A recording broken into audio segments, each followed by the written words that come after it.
ನಿಮ್ಗೊತ್ತಾ, ಹಿಮಾಲಯದ ಪರ್ವತಗಳ ನಡುವೆ ಒಂದು ಅದ್ಭುತ ಜಾಗ ಇದೆ. ಇಲ್ಲಿ ನೀರು ಬೆಂಕಿಲ್ಲದೆ ಕುದಿಯುತ್ತದೆ. ಇದು ಪ್ರವಾಸಿ ಸ್ಥಳ ಅಲ್ಲ, ನಂಬಿಕೆಯ ಸ್ಥಳ. ಹಿಮಾಲಯದ ಹೃದಯದಲ್ಲಿ ಇರುವ ಈ ಪವಿತ್ರ ಜಾಗ ಮಣಿಕರ್ಣ.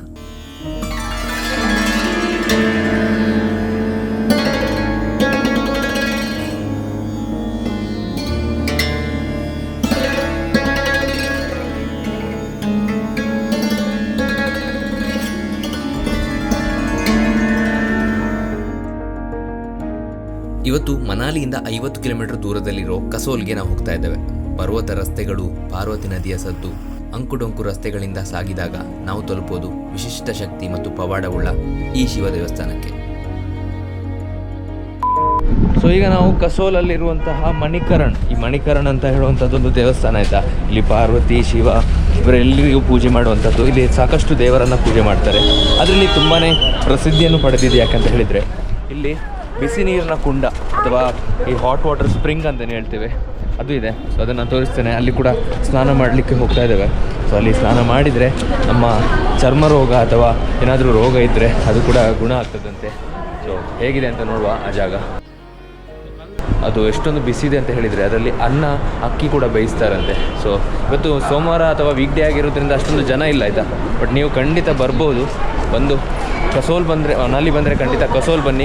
ಕಸೋಲ್ ಬಂದರೆ ಈ ಮಣಿಕರಣ್ ಅಂತ ಏನು ದೇವಸ್ಥಾನ ಇದೆ, ಅದರಲ್ಲಿ ಒಂದು ಸ್ನಾನ ಮಾಡಿ ಈ ಒಂದು ಬಿಸಿ ನೀರಿನ ಕುಂಡ ಹೇಗಿದೆ ಅಂತ ನಿಮಗೆ ತೋರಿಸ್ತೇನೆ. ನೋಡಿ, ಅಲ್ಲಿಂದ ನೋಡಿ ಬಿಸಿ ನೀರು ಬರೋದು, ಹೊಗೆ ಬರುವಂಥದ್ದು ನೋಡಿ.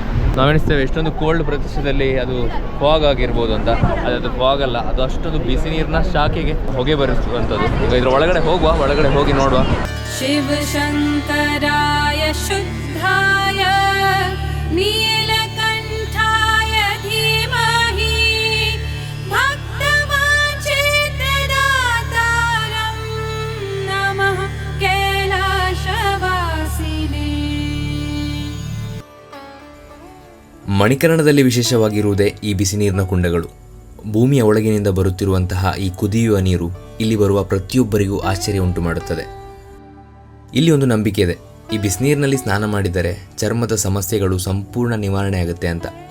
ಇದಕ್ಕೆ ಸಾಕ್ಷಿ ಎಷ್ಟು ಜನ ಅಂತ ಗೊತ್ತಿಲ್ಲ, ಆದರೆ ಭಕ್ತಿಯ ಮೇಲೆ ನಂಬಿಕೆ ಇಟ್ಟು ಈ ನೀರಿನಲ್ಲಿ ಸ್ನಾನ ಮಾಡಿದರೆ ಶಾಂತಿ ಖಂಡಿತ ಪಡೆದುಕೊಳ್ತೇವೆ. ಇಲ್ಲಿ ಪ್ರಸಾದದ ರೂಪದಲ್ಲಿ ಕೊಡುವಂಥದ್ದು ಈ ಸಣ್ಣ ಚೀಲದಲ್ಲಿ ಕೊಟ್ಟಿರುವಂತಹ ಅಕ್ಕಿ ಮತ್ತು ಹಸಿ ಕಡಲೆ. ಇದನ್ನು ಇಲ್ಲಿ ಕುದಿಯುವ ಬಿಸಿ ನೀರಿಗೆ ಹಾಕಿ ಅದು ಬೆಂದ ನಂತರ ಅದನ್ನೇ ದೇವರ ಪ್ರಸಾದದ ರೂಪದಲ್ಲಿ ಸ್ವೀಕರಿಸಬೇಕು. ಸೊ ನೋಡಿ, ಈ ಥರ ಬಿಸಿ ಕಡಲೆ ಏನಿದೆ ಅದನ್ನು ಈ ಥರ ಬಿಸಿ ನೀರಿಗೆ ಹಾಕಬೇಕು. ಹಾಗೇನೆ ಇಲ್ಲಿ ದೇವಸ್ಥಾನಕ್ಕೆ ಆಗುವಂತಹ ಪ್ರಸಾದಗಳನ್ನೇನಿದೆ, ಅನ್ನವೇನಿದೆ ಅದನ್ನು ಕೂಡ ಇಟ್ಟಿದ್ದಾರೆ. ಅದನ್ನು ಬೆಳಿಗ್ಗೆ ಇಡ್ತಾರೆ. ಬಟ್ ಭಕ್ತಾದಿಗಳೆಲ್ಲ ಬಂದು ಈ ಥರ ಅಕ್ಕಿ ಅಥವಾ ಕಡಲೆ ಏನಿದೆ ಅದನ್ನು ಈ ಥರ ಹಾಕಿ ಪ್ರಸಾದ ರೂಪದಲ್ಲಿ ತೆಗಿತಾರೆ. ಸೊ ನಾನು ಬೇಸಿಕಲಿ ನಿಮ್ಮೆಲ್ಲರಿಗೂ ಗೊತ್ತಿದೆ, ನಾವು ದೇವಸ್ಥಾನಗಳಿಗೆ ಹೋದಾಗ ವಿಡಿಯೋ ಎಲ್ಲ ಮಾಡೋದು ಕಡಿಮೆ. ಬಟ್ ಇಂತಹ ಒಂದು ಯುನೀಕ್ ಆದಂತಹ ದೇವಸ್ಥಾನ, ಅದ್ಭುತವಾದಂತಹ ಒಂದು ಪ್ರಕೃತಿಯ ಒಂದು ದೇವಸ್ಥಾನ ಫಸ್ಟ್ ಟೈಮ್ ಕಂಡದ್ದು. ಹಾಗಾಗಿ ಇಂತಹ ಒಂದು ಅದ್ಭುತ ಕ್ಷಣವನ್ನು ನಿಮ್ಮ ಹತ್ರ ಕೂಡ ಹಂಚ್ಕೊಳ್ಬೇಕು ಅಂತ ವಿಡಿಯೋ ಮಾಡ್ತಾ ಇದೆ. ಸೊ ನೀವು ಕೂಡ ಖಂಡಿತ ಬನ್ನಿ ಈ ಕಸೋಲ್ನಲ್ಲಿ ಆ ಮಣಿಕರಣ್ ದೇವಸ್ಥಾನಕ್ಕೆ.